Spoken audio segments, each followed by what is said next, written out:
Aujourd'hui, je vous propose une vidéo sur les détails cachés du film des Gardiens de la Galaxie, volume 3. Bien évidemment, tu connais peut-être la chanson, mais afin de regarder cette vidéo dans les meilleures conditions, il faut avoir vu le film. Dans le cas contraire, je ne sais pas ce que tu fais là, puisque je vais te donner des détails précis de ce film-là, et étant donné que tu ne l'as pas vu, c'est complexe. Nous allons bien évidemment commencer avec un détail en lien avec Doctor Strange. En effet, Doctor Strange, vous le savez, est un sorcier. Il n'est plus le sorcier suprême, puisque c'est Wong qui a pris sa place étant donné qu'il a été snappé durant Avengers Infinity War.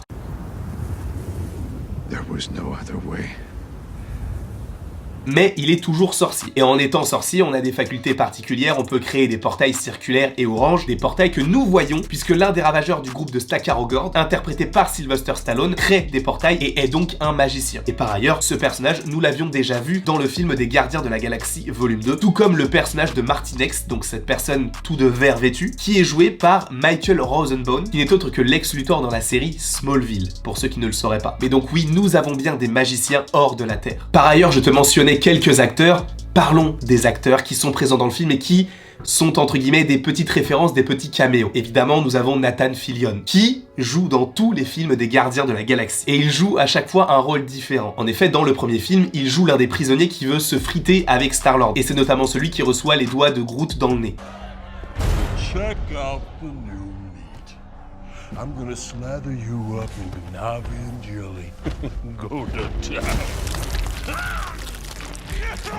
Dans le deuxième film, et ça on l'a évoqué en shorts, mais il était censé jouer le personnage de Wonder Man. Sachant que maintenant c'est Yahya Abdul-Mateen II qui interprète le personnage pour sa série qui pourrait sortir d'ici 2025. Mais donc il a été coupé au montage. Et là c'est donc son troisième rôle en tant que garde un petit peu bizarre. Il est toujours un petit peu rigolo, toujours un petit peu fun, sachant qu'il a joué dans Castle et que c'est l'un des meilleurs amis de James Gunn, d'où le fait qu'il soit souvent là. Par ailleurs, il est même dans le film The Suicide Squad. Tout comme Daniela Melchior qui interprète Ratcatcher 2 dans le film de James Gunn de 2021 du côté de DC et qui revient avec ce réalisateur dans le film des Gardiens de la Galaxie volume 3. Et évidemment, on sait que James Gunn aime bien faire jouer ses amis. Cependant, James Gunn ne fait pas uniquement jouer ses amis, mais également sa femme. En effet, Jennifer Holland joue dans le film des Gardiens de la Galaxie volume 3. Elle joue une sorte de chef de la sécurité, sachant qu'elle avait déjà joué du côté de DC à la fois dans la série Peacemaker, mais également, si je ne dis pas de bêtises, dans The Suicide Squad, mais également dans Black Adam, dans une petite scène qui est en lien avec Amanda Waller, aussi dans la scène post-générique, ou en tout cas dans l'une des deux scènes post-génériques de Shazam Fury of the Gods, où justement elle propose à Shazam de rejoindre la Justice Society. Sachez également que James Gunn a scénarisé le film Scooby-Doo 1 et Scooby-Doo 2. Peut-être que pour vous ça ne signifie rien du tout. Cependant, dans les films Scooby-Doo, nous avons le personnage de Vera interprété par Linda Cardellini, qui justement avait déjà joué du côté du MCU le personnage de Laura Barton, donc la femme de Hawkeye. Cependant, elle joue également dans les Gardiens de la Galaxie volume 3 puisqu'elle prête sa voix au personnage de Layla, vous savez la loutre, qui est donc l'amie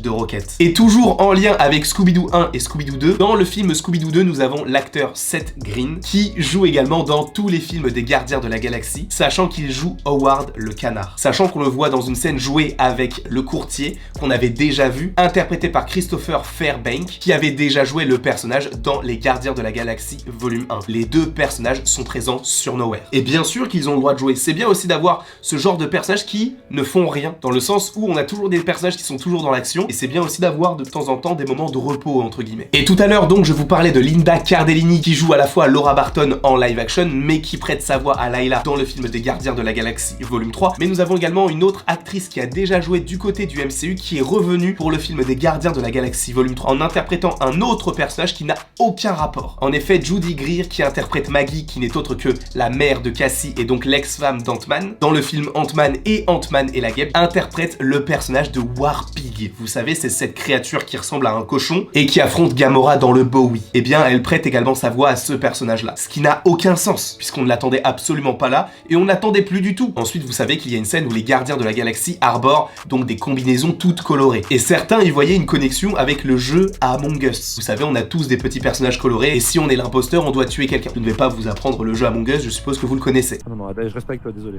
Mais pourquoi, frère? Mais pourquoi? Mais en fait, t'étais à côté du cadavre. Ça peut être que toi qui as buté Mikey, en fait, avec Sacha. Mais frère, j'étais en train de réparer les lumières.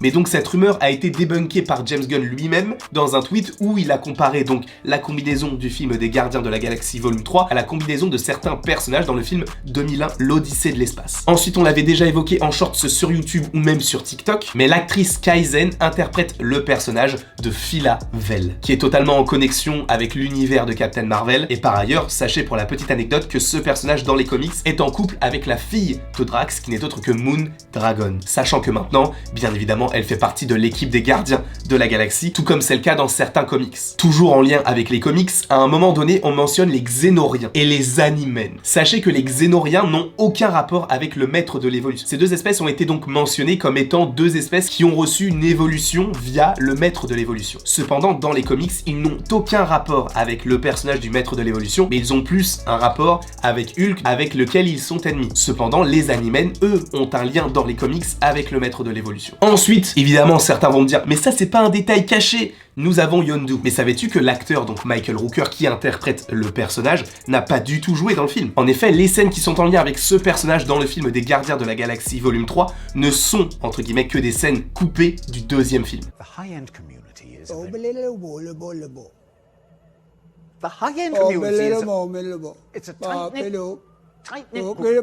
The high-end community is a very tight-knit. Donc ils ont repris des scènes qui existaient déjà pour les rajouter ici, pour ajouter un peu d'émotion. Par ailleurs, je suppose que vous avez vu le film dans son entièreté et donc toutes les scènes post-génériques, mais dans la deuxième scène post-générique, le grand-père donc de Star-Lord lit donc son journal et sur le journal on peut voir que Kevin Bacon raconte son kidnapping par des aliens. Et cela fait totalement référence au Holiday Special puisque Mantis et Drax viennent sur Terre afin de voler Kevin Bacon pour l'offrir en cadeau de Noël à Star-Lord. Ce qui signifie donc que les Gardiens de la Galaxie volume 3 se déroulent possiblement juste après ce special. Et ensuite je voulais terminer par quelque chose qui symbolise réellement James Gunn, le mot fuck. Vous le savez, James Gunn aime beaucoup mettre des gros mots ou des choses un petit peu violentes dans ses films, notamment dans The Suicide Squad, et sachez que ce mot est pour la première fois prononcé dans le MCU par Star-Lord. Push the button.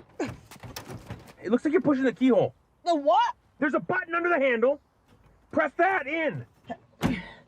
Okay. Now what? Open the door. Il a donc fallu attendre une trentaine de films avant d'avoir ce gros mot du côté du MCU, ce qui est quand même conséquent. Ainsi, la vidéo que je voulais vous proposer sur les détails cachés du film des Gardiens de la Galaxie volume 3 est terminée. Supposément qu'il y en a d'autres qu'on évoquera par la suite dans d'autres petites vidéos, mais là, présentement, ce sont les seuls qui sont assez intéressants pour être évoqués dans une vidéo complète. Quoi qu'il en soit, je vous remercie grandement d'avoir regardé cette vidéo. N'hésitez évidemment pas à l'aimer, à la partager, à la commenter et à vous abonner, cela me ferait bien évidemment extrêmement plaisir. Et après tout ceci, il ne me reste plus qu'à vous dire à la prochaine pour la prochaine.